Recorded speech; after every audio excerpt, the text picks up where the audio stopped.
Kryetari i Ligës Shqiptaro-Amerikane Xho Diogardi më shumë se 30 vite është në shërbim të kauzës shqiptare dhe nga shumë personalitete njihet si njeriu i cili i hapi dyert çështjes shqiptare në qarqet e larta politike në Washington. Edhe në kohën kur ishte kongresmen, edhe më vonë, preokupim i tij ka qenë zgjidhja e çështjes shqiptare në Ballkan. Këtë aktivitet të palotshëm ai e vazhdon sot e kësaj dite me porosinë se duhet akoma shumë punë.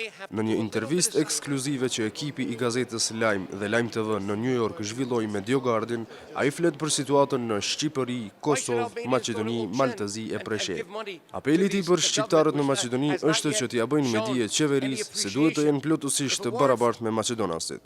Ai thekson se dëshiron t'i shoh shqiptarët e Maqedonisë në përkrahje të Ziadin Selës si politikan që sakrifikoi.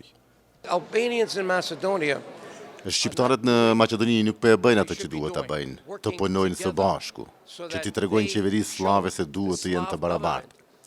Mos harroni, kur u themelua Maqedonia, nuk u tha se kjo është qeveri për shqiptarët dhe maqedonasit. U tha kjo është qeveri për slavët e Maqedonisë. Ky ishte gabim që duhet përmirësohet. Ziadin Sela bëri kompromise lidhur me ndryshimin e emrit me Greqinë, që të ndryshohet kushtetuta. Pse të mos dalin njerëzit dhe të protestojnë tani?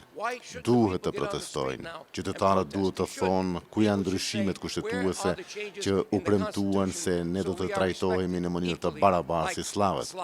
Kjo ende nuk është bërë edhe pse është dashur të bëhet.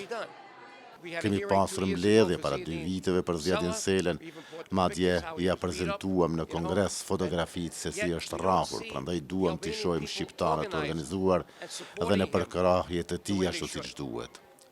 Nuk mund t'i ndajmë qytetarët në shumë parti. Në Maqedoni ka 800.000 qytetarë shqiptar, ndoshta 1 milion. S'ka pse ju nevojiten aq shumë parti. Kjo nuk është mënyrë si të keni zërin tuaj. Zëri juaj duhet jeti bashkuar. Bashk jeni më shumë. Bashkimi bën fuqinë. Këtë e ka thënë Skënderbeu, duhet punojmë bashk që të arrijmë këtë. Unë dëshiroj të ndihmoj që kjo të arrihet, por tani jo vetëm në Washington, por edhe në Europë. Në këtë intervistë, Diogardi u sugjeron shqiptarëve që nëse nuk ndodhin ndryshime në favor të tyre, të përdorin fuqinë ekonomike për të detyruar Maqedoninë të plotësojë kërkesat e tyre. Sa i përket ekonomisë maqedonase, pa paratë e shqiptarëve që vijnë nga Amerika dhe nga mbar Evropa, Maqedonia do të bankrotojë. Nuk mund të ketë ekonomi në Maqedoni. Ata harxhuan aq shumë para për të ndërtuar përmendoren e Aleksandrit të Madh, dhe edhe pse po pretendojnë tani që e kanë ndërtuar edhe shtëpinë e nënës Terez, këtë e kanë bërë si një skenë filmi. Jo, duhet të krijohen vende reale të punës dhe duhet të bëhen gjëra në favor të qytetarëve.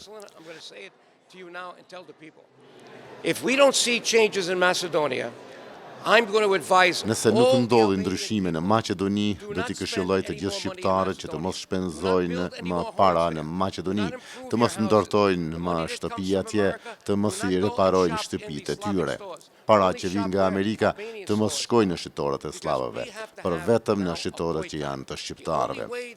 Patjetër duhet të kemi bojkot. Gjuha e vetme që duhet t'u aflasim slavëve është ta bëjmë atë që ka bërë Gandhi kundër Britanisë së Madhe me bojkot, dhe duhet ta bëjmë atë që ka bërë lideri zezak në Amerikë Martin Luther King, i cili ka thënë mos i dëgjoni shefat, dhe ata shefat bankrotuan. Ne e kemi fuqinë, kemi parat, shqiptarët i kanë parat, slavët nuk kanë parat, vetëm nëse shkojnë te Vučići ose dikush tjetër si ai dhe i marrin parat e korruptuara që ai ka. Unë do t'ju them shqiptarëve bëhuni gati, sepse do të vi prapë dhe do të bëj shumë zhurmë. Por ata duhet të bëjnë pak sakrificë, të mos shkojnë verës në Maqedonitë e familjarët e tyre. Ndoshta 1 ose 2 vite duhet të qëndrojnë anash. Le ta ndjejnë pak mungesën e shqiptarëve. Diogardi vlerëson se ende nuk ka kaluar rrezikun ndaj Kosovës dhe shqiptarëve. Prandaj është duke përgatitur strategji të re të veprimit.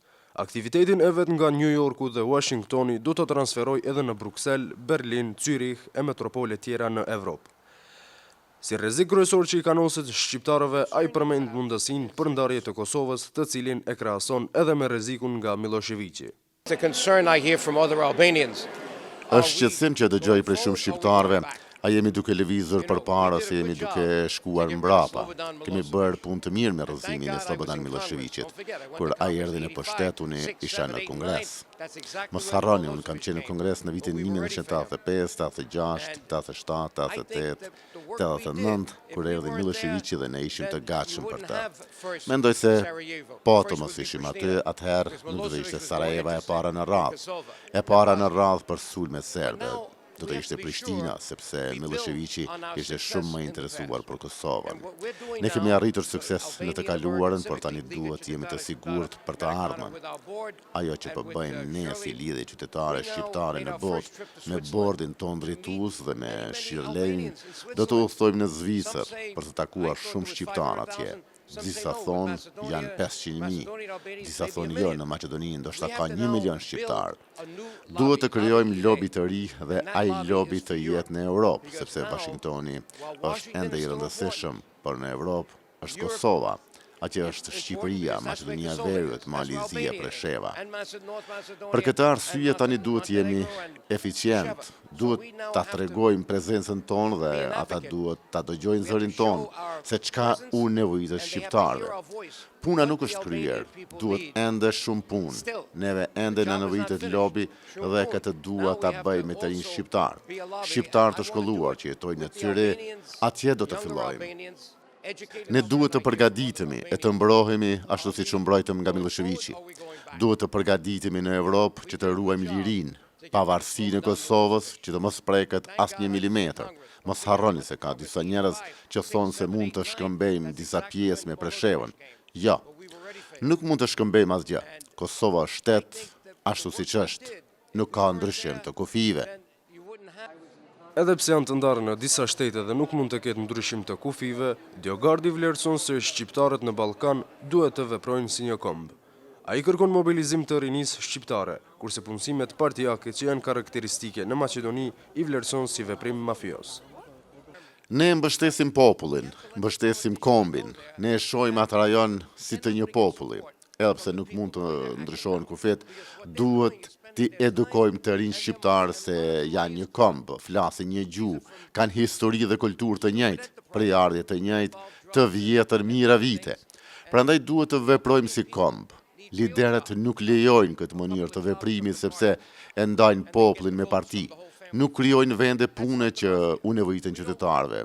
Prandaj ata duhet të sjellin demokracinë e vërtetë, ekonomi reale dhe kjo nuk do të jetë e lehtë. Kuptohet që në nevojitet ndihma e SBA-ve e Gjermanisë, por duhet t'ua bëjmë me dije politikanëve që nuk do ta kenë përkrajën e qytetarëve ashtu siç veprojnë tani. Për momentin ata harxojnë kohën dhe paratë e tyre. Dhe shumë para kanë nga korrupsioni, nga veprimtari të marra siç janë droga dhe gjëra të tjera.